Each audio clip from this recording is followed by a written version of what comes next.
What's up, world? Mad Savvy here. As I told you, another Savvy Cigar review coming at you, and today we are reviewing the Undercrown by Drew Estate. This here is the Sungrown cigar right here, and I've been doing a little bit of smoking on it, as you can see, so I've gotten a little bit into it. I've done the dry draw, and it just gave me a lot of natural flavors, tobacco. You can get a little bit of hint of the pepper in it. But now that I have got into the smoke itself, the initial greeting from the smoke is, once again, a hot pepper. I would say more so red pepper, because you have the sun-grown wrapper. You have your Nicaraguan filler.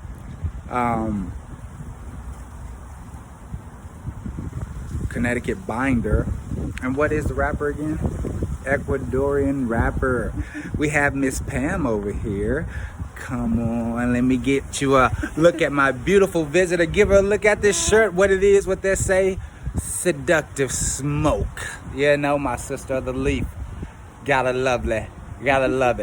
Absolutely. So what we're gonna do, we're gonna keep smoking. I'm gonna get more into it, but the notes that I've gotten thus far is your, like I say, a natural tobacco. It's very good quality tobacco.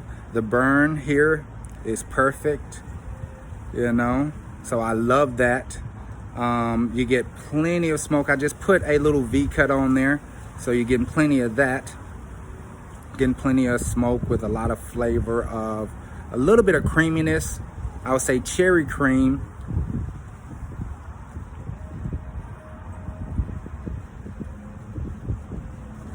A lot of cherry cream that'll cut the red pepper in it, so that causes it to be a little more smooth. Now, I usually would do the Maduro or the shade in the Undercrown, which in my opinion would be a little bit better than this one here. The Sungrown, although it's a good smoke, I do tend to like the Maduro a little bit better. This one here, the two flavors that all that I'm getting is the naturalness of the tobacco, pepper, and a slight bit of that cherry flavor to cut it. So I'm gonna get more into it, and I'll let you know the final thoughts here shortly. Keep them sticks lit, baby. Cheers. World, we back. Alrighty, I've got more into it, and I'm looking for complexities, changes, and things of that sort within the smoke. And the thing that has changed is the burn. We had a little bit canoeing right there. I don't know if you can see it or not with the burn, but it's self-correcting, like a grammar Nazi, as I learned from Pam over here. But it's trying to correct itself, and I like that, in the smoke. As I'm getting into the second third of it,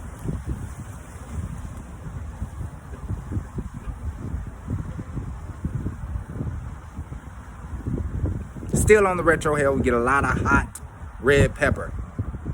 Spicy as shit.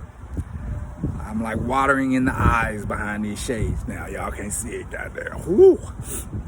Okay, the retro hill, spicy as shit. You got red pepper all over it.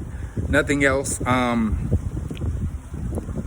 that allows you to also detect any other kind of flavor as it dies down when you do the retro hill, such as it's more like a buttercream as we go into it.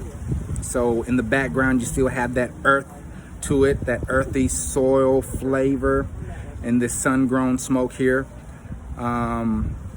It's a lot of wood, a lot of, red oak type of woody flavors that I'm getting from it as well. It's staying consistent. Not a lot of complexities, but it is consistent with the woody flavor as well as the earth flavor.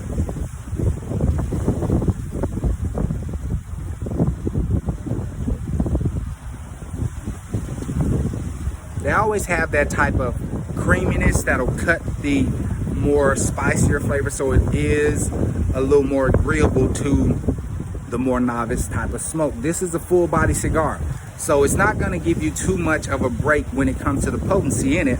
So you can't expect this baby to kind of either sit you down if you ain't already seating, but if you're not already sitting, but it has a very full body palate and strength to it. So this, you will have to have a full meal on your stomach before you partake with this one, as with any cigar. But be sure to expect to have a nice, full, spicy, earthy blast on your palate when you smoke this here cigar.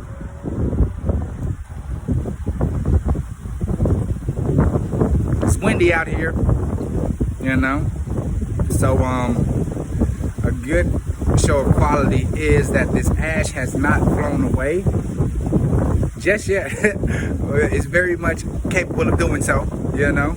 If I hold it, I'm gonna try to see if the wind will take it. You can see the palm trees blowing in the back of me, and it's holding its own. So it got a nice fat ash.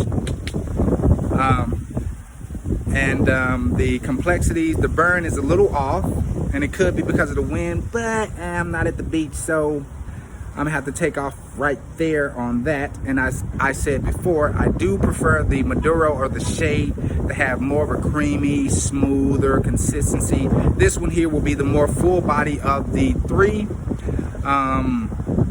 If you like that, say for instance, that double legato flavor, that real strength to a cigar, you'll find it in this smoke.